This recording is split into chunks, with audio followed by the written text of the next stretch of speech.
ಎಲ್ಲರಿಗೂ ನಮಸ್ಕಾರ ರೀ. ಹೆಂಗದಿರಿ? ನಾನು ಶ್ವೇತಾ. ಜಗತ್ನಾಗ ನಡೆದಿರೋ ಸುದ್ದಿನ ನಮ್ಮ ಉತ್ತರ ಕರ್ನಾಟಕ ಭಾಷೆದಾಗ ಹೇಳಲಿಕ್ಕೆ ಬಂದೀನಿ. ಮಸ್ತ್ ಚಾ ಕುಡ್ಕೋತ ಖಡಕ್ ಮಿರ್ಚಿ ಮಂಡಕ್ಕಿ ನೋಡ್ರಿ.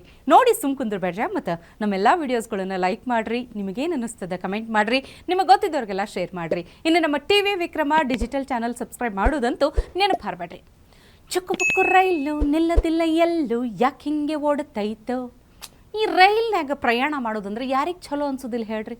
ಅದರಾಗೂ ದೂರದ ಪ್ರಯಾಣ ಇದ್ರಂತೂ ರೈಲಿನಷ್ಟು ಬೆಸ್ಟ್ ಮತ್ತೊಂದಿಲ್ಲ ಬಿಡ್ರಿ. ಆರಾಮಾಗಿ ಕುಂದರಬಹುದು. ಇನ್ನು ಬೇಸರ ಆಯ್ತಂದ್ರೆ ಅಲ್ಲೇ ಅಡ್ಡಾಡಬಹುದು. ನಿದ್ದೆ ಬಂತಂದ್ರೆ ಮಲ್ಕೋಬಹುದು. ಅದರ ನಡು ಗರ್ಮ ಗರಂ ಚಾಯ್ ಚಾಯ್ ಚಾಯ್ ಕಾಫಿ ಅಂತ ಬರ್ತಾರೆ. ಇನ್ನು ಚುರುಮುರಿ ಭೇಳ್ ಸಮೋಸ ಎಲ್ಲ ಸಿಗ್ತದೆ. ಇದನ್ನೆಲ್ಲ ನೆನೆಸ್ಕೊಳ್ಳೋಣ ಈಗಿಂದಿಗ್ಲೇ ರೈಲ್ ಹತ್ತಿ ಬಿಡ್ಬೇಕಂತ ಅನ್ಸ್ಲಿಕ್ಕತ್ತದೇನು. ಮತ್ತು ತಡ್ರಪ್ಪ ಮಿರ್ಚಿ ಮಂಡಕ್ಕಿ ಮುಗಿಸೋಣ. ಆದ್ರೆ ನೀವು ನೋಡ್ರಿ, ಅಕಸ್ಮಾತ್ ನೀವು ಬುಕ್ ಮಾಡಿರೋ ಸೀಟ್ನಾಗ ಯಾರೇ ಬೇರೆಯವ್ರು ಬಂದು ಕುಂತಿದ್ರ, ಸ್ಲೀಪರ್ ಸೀಟ್ ಬುಕ್ ಮಾಡಿದಾಗ ಒಂದು 4-5 ಮಂದಿ ಹೆಂಗೋ ಅಡ್ಜಸ್ಟ್ ಮಾಡ್ಕೊಂಡು ಕುಂತು ಬಿಟ್ಟಿದ್ರಂದ್ರೆ ಎಷ್ಟಂತ ಜಗಳ ಮಾಡ್ಲಿಕ್ಕೆ ಆಗ್ತದೆ ಹೇಳ್ರಿ. ಇದು ಇನ್ನು ಪುಣ್ಯಕ್ಕೆ ನಮ್ಮ ಕಡೆ ಅಷ್ಟು ಇಲ್ರಪ್ಪ. ಕರೆಕ್ಟ್ ಈ ಸೀಟ್ ಟಿಕೆಟ್ ಇಲ್ಲಾರ್ದವರೆಲ್ಲ ಜನರಲ್ ಬೋಗಿನಾಗ ಹತ್ಕೊಂಡು ಹೋಗ್ಬಿಡ್ತಾರೆ. ಆದ್ರೆ ಉತ್ತರ ಭಾರತದಾಗ ನೋಡ್ರಿ, ಅದ್ರಾಗೂ ಬಿಹಾರ ಪಶ್ಚಿಮ ಬಂಗಾಳದಾಗ ಟಿಕೆಟ್ ಇಲ್ಲ ಅಂದ್ರೂ ಸ್ಲೀಪರ್ AC ಕೋಚ್ನಾಗ ಮಂದಿ ಏರ್ಬಿಡ್ತಾರಂತ, ಹಂಗೆ ನುಗ್ಗಿಬಿಡ್ತಾರಂತ. ಇದು ಒಂದು ರೈಲ್ವೆ ಇಲಾಖೆಗೆ ದೊಡ್ಡ ಕಿರಿಕಿರಿ ಯಾಕೆ ಕಾಡ್ಲಿಕ್ಕತ್ತದ. ಭಾಳ ಮಂದಿ ತಮಗಾದ ಬ್ಯಾಡ್ ಎಕ್ಸ್ಪೀರಿಯನ್ಸ್ ಹಂಚ್ಕೊಂಡಾರ.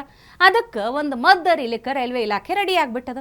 ಟಿಕೆಟ್ ಇಲ್ಲಾರ್ದೆ ಅಥವಾ ಈ ಸ್ಲೀಪರ್ ಕೋಚು ACನ್ಯಾಗ ಟಿಕೆಟ್ ಇಲ್ಲಾರ್ದೆ ಇದ್ರೆ ಅವರು ಹಾಗೆಲ್ಲ ಏರುವಂಗೇ ಇಲ್ಲ. ವೇಟಿಂಗ್ ಲಿಸ್ಟ್ ಇತ್ತಂದ್ರೂ ಏರುವಂಗಿಲ್ಲ. ಸ್ಲೀಪರ್ ಕೋಚ್ನಾಗ ಹೊಂಟು ಬಿಟ್ರು ಅಂದ್ರೆ ದಂಡ ಕಟ್ಲಿಕ್ಕೆ ರೆಡಿ ಆಗ್ಬೇಕು ನೋಡ್ರಿ. AC ಕೋಚ್ನಾಗ ಟಿಕೆಟ್ ಇಲ್ಲ ಅಂದ್ರೆ 440 ರೂಪಾಯಿ ಫೈನ್ ಮತ್ತು ಮುಂದಿನ ಸ್ಟೇಷನಿನ ಟಿಕೆಟ್ ಚಾರ್ಜ್ ಸೇರಿ ದಂಡ ಬೀಳ್ತಂತ. ಇನ್ನೊಂದು ಕಡೆ ಸ್ಲೀಪರ್ ಕೋಚ್ನಾಗ ಹೋದ್ರೆ 250 ಪ್ಲಸ್ ಮುಂದಿನ ಸ್ಟೇಷನ್ ಟಿಕೆಟ್ ಚಾರ್ಜ್ ದಂಡವಾಗಿ ಜಡದ್ ಬಿಡ್ತಾರಂತ. ಇನ್ನು ಮೇಲೆ ನಿಮ್ಮ ಇಷ್ಟ ನೋಡ್ರಪ್ಪ. ನಾರೇ ಹೇಳೀನಿ, ನೀವು ಉಂಟು ನಿಮ್ಮ ದಂಡ ಉಂಟು. ಫೈನ್. ಓಕೆ, ಫೈನ್ ಅನ್ನೋರು ಟಿಕೆಟ್ ಇಲ್ಲದೆ ಓಡಾಡ್ರಿ, ಫೈನ್ ಕಟ್ರಿ, ನಿಮ್ಮ ಇಷ್ಟ ನೋಡ್ರಪ್ಪ. ಇನ್ನು ಮೊನ್ನೆ ಅಷ್ಟೇ ಸ್ಕೂಲ್ ಬಸ್ ಕರ್ಮಕಾಂಡದ ಬಗ್ಗೆ ಮಾತಾಡಿದ್ವಲ್ಲ.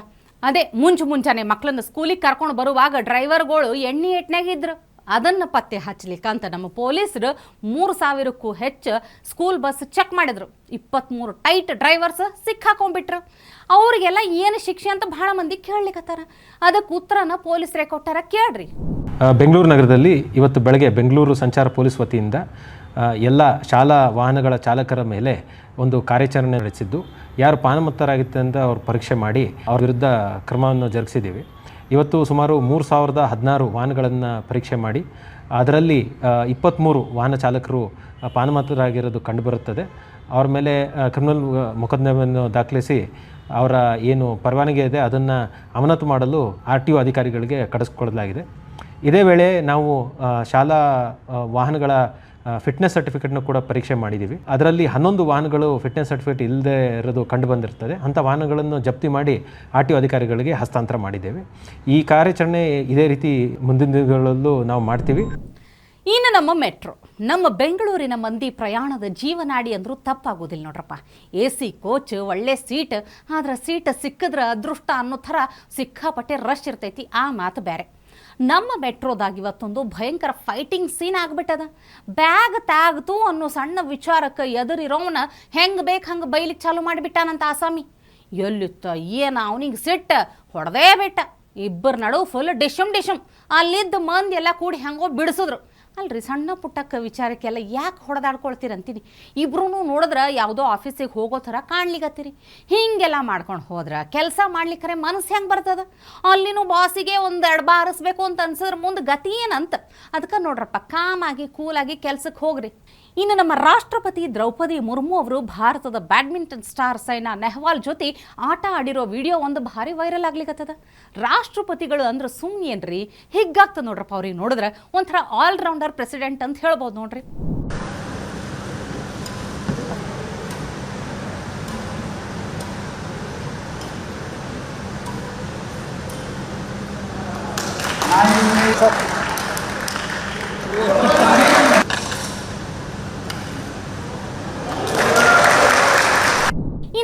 ವರ್ಷ ಉತ್ತರಾಖಂಡದಾಗ ಪ್ರವಾಹ ಮತ್ತು ಗುಡ್ಡ ಕುಸಿತಕ್ಕೆ ಭಾಳ ಲಾಸ್ ಆಗಿತ್ತು.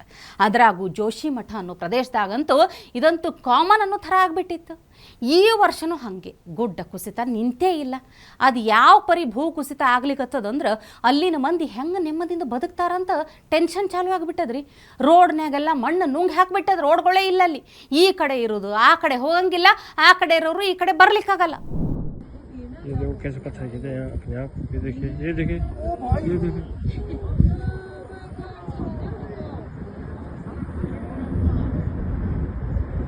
ये देखिए कितना भयानक मंजर ये देखिए.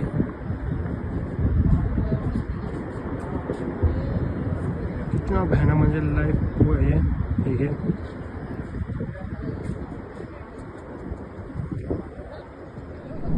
ಇನ್ನು ಹಾಸ್ಟೆಲ್ ಮಕ್ಕಳಿಗೆ ಊಟ ಕೊಡ್ಲಿಕ್ಕೂ ದಿವಾಳಿ ಆಗಿರುವಂಥ ದರಿದ್ರತನ ಕಾಂಗ್ರೆಸ್ ಸರ್ಕಾರಕ್ಕೆ ಬಂದುಬಿಟ್ಟದ ನೋಡ್ರಿ.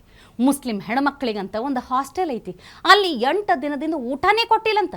ಹಾಸ್ಟೆಲ್ನಾಗ ವಾರ್ಡನ್ನೂ ಇಲ್ಲಂತ. ಅಪ್ಪಿ ತಪ್ಪಿ ಕೊಡು ಎಂದರೆ ಊಟದಾಗ ಕೈಪಲ್ಯ ಅಂತೂ ಕಾಣೋದೇ ಇಲ್ಲಂತ.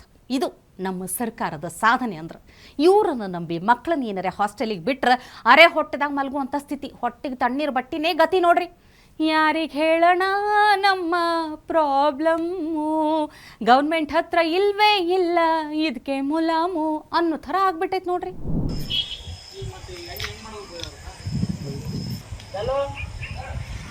ಸರ್ ಇವಾಗ ಊಟ ಇಲ್ಲರಿ ನಮಗೂ. 8 ಗಂಟೆ ಅಂದ್ರೆ ನಾನು ಊಟ ಇಲ್ಲರಿ. ಬೆಳಗ್ಗೆಯಿಂದನೇ ಊಟ ಇಲ್ಲರಿ. ಕಾಯಿಪಲ್ಲೆ ತರಿಸಿಲ್ರಿ, ಏನು ತರಿಸಿಲ್ರಿ. ಅಡುಗೆ ಮಾಡೋ ಆಂಟಿದರು ಮನೇಲಿಂದ ತಂದೆ ಒಬ್ಬೊಬ್ಬರು ತಂದಿಗೆಸಿಂದು ಇವತ್ತು ಮಧ್ಯಾಹ್ನ ಊಟ ಹಾಕ್ಯಾರಿ. 5-6 ತಿಂಗಳು ಇರ್ತೀರಿ ಶಾರದಾ ಮೇಡಮ್ ಬಂದಿಗೆಸಿಂದು ಒಂದು ದಿನನೂ ನಾ ಕಿಟ್ ಬಾಕ್ಸ್ ತೊಗೊಂಡಿಲ್ರಿ. ನಮ್ಗೆ ಯಾರು ವಾರ್ಡನ್ ಇಲ್ಲ ರೀ, ಏನು ಸಮಸ್ಯೆ ಆದರೂ ಕೇಳೋರಿಲ್ಲ ರೀ. ಅದು ಬೇರೆ ಏನು ಪ್ರೊಟೆಕ್ಷನ್ ಇಲ್ಲ ರೀ. ಒಂದು ವೀಕಿಂದ ನಮ್ಗೆ ಊಟ ಕರೆಕ್ಟ್ ಆಗಿಲ್ಲ ರೀ. ಒಂದು ಹೊತ್ತು ಊಟ ಮಾಡ್ತೀರಿ, ಒಂದು ಹೊತ್ತು ಊಟ ಮಾಡಲ್ಲ ರೀ. ಒಂದು ಹೊತ್ತು ಊಟ ಮಾಡಿದ್ರು ಅದರಲ್ಲಿ ಏನು ವೆಜಿಟೇಬಲ್ಸ್ ಇರಲಿ, ಏನಿರಲ್ಲ ರೀ. ಅದ್ರಾಗ ಎಷ್ಟೋ ಹುಳಾವು ಬಂದಿರ್ತಾವೆ ರೀ. ನಾವು ಯಾರೇ ಆಗಲಿ ವಾರ್ಡನ್ ಕೇಳಿದ್ರೆ ಯಾರಿಗೆ ಹೇಳಿದ್ರು ಅವ್ರು ಏನೋ ರೆಸ್ಪಾನ್ಸ್ ಮಾಡ್ತಾ ಇಲ್ಲ ರೀ. ಇದ್ರಿಗಿಂತ ಬಿಫೋರ್ 6 ಮಂತ್ ಶಾರದಾ ಮೇಡಮ್ ಅಂತ ಇದ್ದಾರೆ, ಅವ್ರು ತಾಲೂಕು ಆಫೀಸರು ಕೂಡ ನಮ್ಮ ವಾರ್ಡನ್ನು ಕೂಡ ಸಹ ಇದ್ದಾರೆ. ಆದರೂ ನಮಗೇನೋ ಅವ್ರು ಏನೂ ರೆಸ್ಪಾನ್ಸ್ ಮಾಡಿಲ್ಲ ರೀ ಸರ್. ಅವ್ರಿಗೆ ಏನಾದರೂ ವೆಜಿಟೇಬಲ್ಸ್ ಅದು ಕೇಳಕ್ಕೆ ಹೋದರೆ ಅವ್ರಿಗೆ ಉಲ್ಟಾ ನಮಗೆ ಹರಾಸ್ಮೆಂಟ್ ಮಾಡಿದ್ದಾರೆ ಸರ್.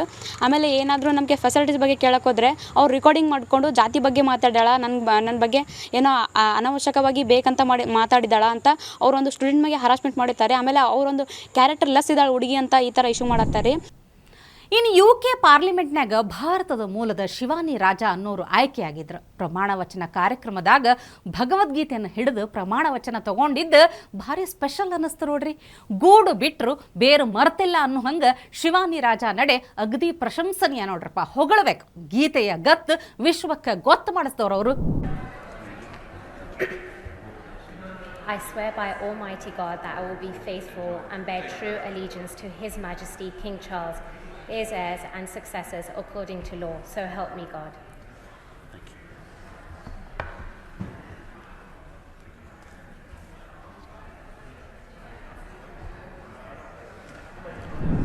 ಇನ್ನು ನಮ್ಮ ಮಿರ್ಚಿ ಮಂಡಕ್ಕಿ ಕಮೆಂಟ್ಸ್ ನೋಡೋಣ ಬರ್ರಿ. ಮೊನ್ನಷ್ಟ ನೆಗೆಟಿವ್ ಕಮೆಂಟ್ ಮಾಡಿದವರು ಮತ್ತೊಂದಿಷ್ಟು ಉದ್ದ ಕಮೆಂಟ್ ಮಾಡ್ಯಾರ. ಸುಕುಮಾರ ಪಿ ಅನ್ನುವಂಥವ್ರು, ನಾವು ಏನು ಗುಡಿ ಬಗ್ಗೆ ಸುದ್ದಿ ಹೇಳಿದ್ವಲ್ಲ ಒಬ್ಬರು, ಅದರ ಬಗ್ಗೆ ಮಾರಿ ಗುಡಿ ಬಗ್ಗೆ ಒಂದು ಇತಿಹಾಸನೇ ಬರೆದು ಬಿಟ್ಟಾರ. ಚಲೋ ಇನ್ಫಾರ್ಮೇಟಿವ್ ಕಮೆಂಟ್ ಕೊಟ್ಟಿರಿ. ಲಾಸ್ಟಿಗೆ ಹೇಳ್ಯಾರವರು, ನಾನು ಚಾನಲನ್ನು 95% ನೋಡಿದ್ದೇನೆ, 90% ಒಪ್ಪಿದ್ದೇನೆ. ನಾನು ವೈಜ್ಞಾನಿಕ ತರ್ಕದವ, 10% ನೆಗೆಟಿವ್ ಕಮೆಂಟ್ ಅಂತ ಹಾಕ್ಯಾರ. ಎಲ್ಲಿಂದಲೋ ಬಂದವರು ತಮ್ಮ ಮೂಢ ಧರ್ಮದ ಮೂಲಕ ಇಲ್ಲಿ ಹಿಡಿತ ಸ್ಥಾಪಿಸಲು ಯತ್ನಿಸುವಾಗ ಇಲ್ಲಿನ ಮೂಲ ನಿವಾಸಿಗಳಿಗೆ ಇಂತಹ ಚಾನಲ್ಗಳು ಬೇಕಾಗುತ್ತವೆ, ಮುಂದುವರೆಯಿರಿ ಅಂತ ಕಮೆಂಟ್ ಮಾಡ್ಯಾರ. ಸುಮ್ಮನೆ ಮಜಾಕಿಗೆ ಒಂದು ನೆಗೆಟಿವ್ ಕಮೆಂಟ್ ಮಾಡಿ ಹಾಕ್ಯಾರಂತ. ಇನ್ನು ಮತ್ತೊಬ್ಬರು ಸದಾಶಿವ ಅನ್ನುವಂಥವ್ರು, ತುಂಬ ಚೆನ್ನಾಗಿ ಹಾಡಿದ್ದೀರಾ ಶ್ವೇತಾ ಮೇಡಮ್ ಅಂತ ಹಾಕ್ಯಾರ. ಇನ್ನೊಬ್ರು ಯೂಸರ್, ಇವರ ಉದ್ದ ಹೆಸರು ಏನೋ ಐತದ ಲೆಟರ್ಸ್, ನಿಮ್ಮ ಅಪಿಯರೆನ್ಸ್ ಅಂದ್ರೆ ಬ್ರಾಕೆಟ್ನ್ಯಾಗ ಬಹುಮುಖ ಪ್ರತಿಭೆಗೆ ಆಸ್ಕರ್ ಪ್ರಶಸ್ತಿ ಸಿಕ್ಕರು ಅತಿಶಯೋಕ್ತಿ ಅಲ್ಲ ಕಣಮ್ಮ ಅಂತ ಹಾಕಿರಿ. ನಿಮ್ಮ ಅಭಿಮಾನ ನನಗೆ ಅರ್ಥ ಆಗ್ತದೆ. ಇನ್ನೊಬ್ಬರು ಸಾಹೇಬ್ ಗೌಡ ಹಳ್ಳಿ ಅನ್ನುವಂಥವ್ರು, ಮಾತನಾಡಿ ದೇಶ ಮತ್ತು ಧರ್ಮದ ಮೇಲೆ ಪ್ರೀತಿ ಮತ್ತು ಭಕ್ತಿಯನ್ನು ಮೂಡಿಸಿ ಜಾಗೃತ ಸಮಾಜವನ್ನು ನಿರ್ಮಿಸಲು ಪ್ರಯತ್ನಿಸುತ್ತಿರುವ ನಿಮಗೆ ಮತ್ತು ಟಿವಿ ವಿಕ್ರಮದ ಎಲ್ಲ ನನ್ನ ಗುರುಗಳಿಗೆ ದೇವರು ಸದಾಕಾಲ ಖುಷಿಯಾಗಿಟ್ಟರಿಲಿ ಎಂದು ದೇವರಲ್ಲಿ ಕೇಳಿಕೊಳ್ಳುತ್ತೇನೆ ಅಂತ ಹಾಕಿರಿ. ನಿಮ್ಮ ಅಭಿಮಾನ ನೋಡ್ರಿ. ನಮ್ಮ ಟಿವಿ ವಿಕ್ರಮದ ಎಲ್ಲ ಕಾರ್ಯಕ್ರಮ ಕಾರ್ಯಕ್ರಮಗಳಾಗಿರ್ಬೋದು ಎಲ್ಲದರ ಬಗ್ಗೆ ಎಷ್ಟು ಒಳ್ಳೆ ಅಭಿಪ್ರಾಯ ಇಟ್ಕೊಂಡಿರಲ್ಲ, ಭಾಳ ಹೀಗಾಗ್ತದೆ. ವಿಜಯ್ ಕುಮಾರ್ ರಾಜ ಅನ್ನುವಂಥವ್ರು ಕಮೆಂಟ್ ಮಾಡ್ಯಾರ, ಗ್ಯಾರಂಟಿ ಕಾಲದಲ್ಲಿ ಇಲ್ಲಿಲ್ಲ ಗ್ಯಾರಂಟಿ, ಬ್ಯಾಂಕಿನಲ್ಲಿ ಉಳ್ಳ ಹಣಕ್ಕಿಲ್ಲ ಗ್ಯಾರಂಟಿ, ಬಸ್ ಟೈರುಗಳಿಗಿಲ್ಲ ಉರುಳುವ ಗ್ಯಾರಂಟಿ, ಬಳಿಕಿಲ್ಲ ಮಕ್ಕಳ ಜೀವಕ್ಕೆ ಗ್ಯಾರಂಟಿ, 9 ಜನ್ಮಕ್ಕೂ ಬೇಡವೀ ಗ್ಯಾರಂಟಿ ಅಂತ ಹಾಕ್ಯಾರ. ಖರೆ ಅದ ನೋಡ್ರಿ, ಇದು ಅರ್ಥ ಮಾಡ್ಕೋಬೇಕೆಲ್ಲರೂ. ಇನ್ನು ಮತ್ತೊಬ್ರು ಶ್ವೇತಾ ಮೇಡಮ್, ನಮ್ಮ ರಾಜ್ಯ ಸಾರಿಗೆ ಬಸ್ಸುಗಳು ಮಳೆ ಹೊಯ್ದರೆ ಸೋರುತ್ತವೆ, ವೈಪರ್ ವರ್ಕ್ ಆಗುವುದಿಲ್ಲ ಮತ್ತು ಎಲ್ಲೆಂದರಲ್ಲಿ ಟೈರ್ ಬ್ಲಾಸ್ಟ್ ಆಗಿ ಬಸ್ ನಿಲ್ಲುವುದರಲ್ಲಿ ಆಶ್ಚರ್ಯ ಪಡುವಂಥದ್ದು ಏನಿಲ್ಲ, ಏಕೆಂದರೆ ನಮ್ಮ ರಾಜ್ಯ ಸರ್ಕಾರವೇ ಗಾಳಿ ಇಲ್ಲದ ಗಾಲಿಯಂತೆ ಅಭಿವೃದ್ಧಿ ಇಲ್ಲದೆ ನಿಂತಿಲ್ಲವೇ ಅಂತ ಪ್ರಶ್ನಿಸ್ತಾರ. ಇವರ ಕಮೆಂಟು ಅಷ್ಟೇ ಅರ್ಥಗರ್ಭಿತ. ಇವ್ರ ಹೆಸರು ನೋಡ್ರಿ, ರಾಮಲಿಂಗೇಗೌಡ, ಅರ್ಧ ಹೆಸರು ಸಾರಿಗೆ ಸಚಿವರದೈತಿ. ಇದನ್ನ ಅವ್ರು ಅರ್ಥ ಮಾಡ್ಕೊಂಡು ಸಮಸ್ಯೆಗಳನ್ನು ಬಗೆಹರಿಸಿದ್ರೆ ಬಹಳ ಚಲೋ ಆಗ್ತೈತೆ ಅಂತ ಹೇಳ್ತಾ ಇವತ್ತಿನ ಕಾರ್ಯಕ್ರಮ ಮುಗಿಸ್ಲಿಕ್ಕತ್ತೀನಿ. ನಾಳೆ ಇಂಥವೇ ಮತ್ತೊಂದಷ್ಟು ಸುದ್ದಿ ತರ್ತೀನಿ. ಚಹಾ ಇಟ್ಕೊಂಡು ಮಿರ್ಚಿ ಮಂಡಕ್ಕಿ ನೋಡ್ಲಿಕ್ಕೆ ಕಾಯ್ಕೊಂಡಿರಿ. ಟಿವಿ ವಿಕ್ರಮ, ದೇಶ ನಿಮ್ಮ ಕೈಯಲ್ಲಿ. ಈ ಕಾರ್ಯಕ್ರಮ ನಿಮಗೆ ಇಷ್ಟ ಆಗಿದ್ದಲ್ಲಿ ಲೈಕ್, ಶೇರ್ ಹಾಗೂ ಕಮೆಂಟ್ ಮಾಡಿ. ಟಿವಿ ವಿಕ್ರಮದ ಕಾರ್ಯಕ್ರಮಗಳನ್ನು ನಿರಂತರವಾಗಿ ವೀಕ್ಷಿಸಲು ಸಬ್ಸ್ಕ್ರೈಬ್ ಮಾಡಿ, ಬೆಲ್ ಐಕನ್ ಒತ್ತಿ.